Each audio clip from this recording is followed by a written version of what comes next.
ইউরোপের ভিসামুক্ত অবাধ চলাচল অঞ্চল সেঙ্গেনে অন্তর্ভুক্তির পর চলতি বছরের প্রথম 6 মাসের পর রোমানিয়ায় অনিয়মিত অভিবাসনের পরিমাণ উল্লেখযোগ্যভাবে কমেছে। রবিবার 27 জুলাই দেশটির স্বরাষ্ট্র মন্ত্রণালয় ও বর্ডার পুলিশ এক বিবৃতিতে এই তথ্য জানিয়েছে। এতে বলা হয়েছে, গত বছরের প্রথম 6 মাসের তুলনায় 73% হারে হ্রাস পেয়েছে।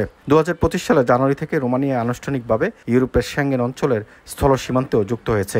এর আগে 2024 সালের 31 মার্চ থেকে দেশটির সমুদ্র ও আকাশ সীমা সেঙ্গেনভুক্ত হলেও এই বছরের শুরু থেকে স্থল সীমান্ত নিয়ন্ত্রণ তুলে নেওয়া হয়েছে। রোমানিয়ার সীমান্ত পুলিশ জানিয়েছে, সীমান্ত নজরদারি ও অনিয়মিত অভিবাসন প্রতিরোধে আধুনিক প্রযুক্তির ব্যবহার, সমন্বিত তৎপরতা এবং স্বরাষ্ট্র মন্ত্রণালয়ের অন্যান্য সংস্থার সহযোগিতায় সাফল্য এসেছে। বিবৃতি অনুযায়ী সীমান্ত পাড়ি দিতে গিয়ে ধরা পড়া বেশিরভাগ অভিবাসীরা ছিলেন ইরাক, সিরিয়া, বাংলাদেশ, তুরস্ক ও ইরানের নাগরিক। সীমান্ত অতিক্রমের ক্ষেত্রে সবুজ সীমান্ত অর্থাৎ নিয়মিত চেকপোস্ট এড়িয়ে পারাপার, যানবাহনের মধ্যে লুকিয়ে থাকা ও ভুয়া নথি ব্যবহারের মতো পন্থাই ছিল প্রধান।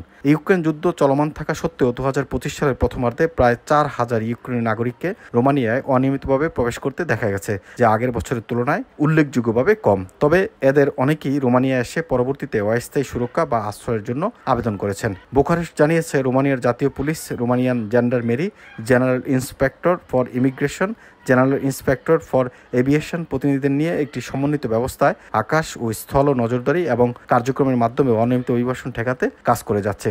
সীমান্ত পুলিশ জানিয়েছে, 2024 সালে অনিয়মিতভাবে সীমান্ত অতিক্রম করার চেষ্টারত বিদেশি নাগরিকদের সহায়তার দায়ে 351 জনেরও বেশি রোমানীয় এবং বিদেশি নাগরিককে আটক করা হয়েছে। তাদের বিরুদ্ধে অভিবাসী পাচারের সাথে জড়িত থাকার দায়ে আইনি ব্যবস্থা নেওয়া হয়েছে। MIB সংবাদ ও সংবাদ সংশ্লিষ্ট অনুষ্ঠান দেখতে ভিজিট করুন www.mibtelevision.tv ও facebook.com/mibtelevision.tv এবং সাবস্ক্রাইব করুন youtube.com/mibtelevision এ।